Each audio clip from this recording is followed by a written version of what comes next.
السلام علیکم ورحمۃ اللہ وبرکاتہ۔ رب اشرح لی صدری ویسر لی امری واحلل عقدۃ من لسانی یفقہوا قولی۔ آج ہم حروف شبہ مستعلیہ کے بارے میں پڑھیں گے۔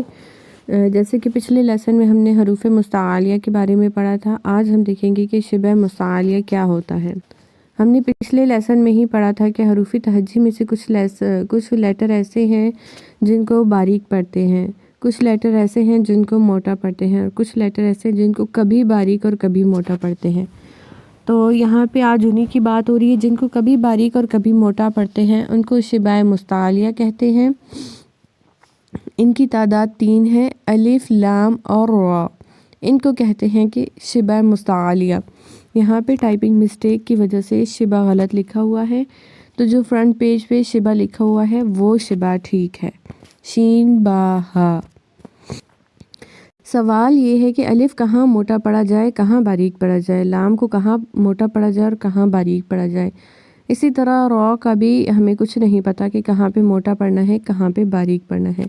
سب سے پہلے ہم الف کو لے لیتے ہیں۔ الف کا کیا قاعدہ ہے؟ الف وہاں موٹا پڑھا جائے گا جہاں الف سے پہلے والا حرف موٹا ہوگا، تو الف کی آواز بھی موٹی نکالی جائے گی۔ مثال کے طور پہ قال، یہاں پہ قاف ہے جو حروف مستعلیہ میں سے ہے، تو ہم نے یہاں پہ الف کو بھی ساتھ میں موٹا ہی پڑھنا ہے، کیونکہ اس سے پہلے قاف موٹے حروف میں سے حروف آ رہا ہے۔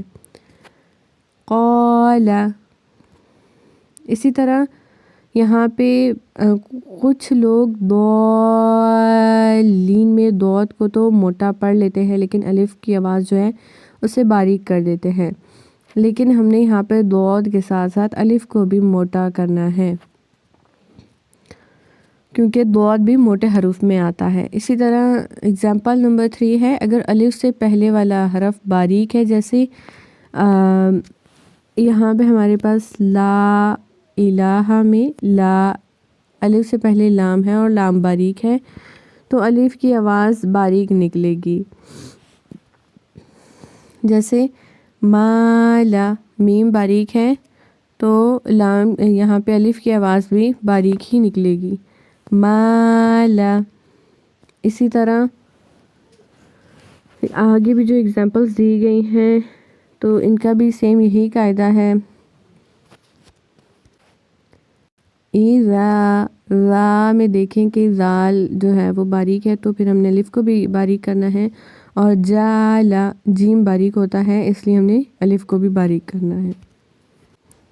اسی کے ساتھ ہمارا الف کا قاعدہ کمپلیٹ ہو گیا ہے الحمدللہ۔ امید کرتی ہوں آپ کو کلیئر ہو گیا ہوگا کہ الف کو کہاں پہ موٹا اور کہاں پہ باریک پڑھنا ہے۔ تو کل انشاءاللہ تعالی ہم لام کے قاعدے کے بارے میں پڑھیں گے۔ آج کا لیسن اتنا ہی ہے۔ السلام علیکم ورحمۃ اللہ وبرکاتہ۔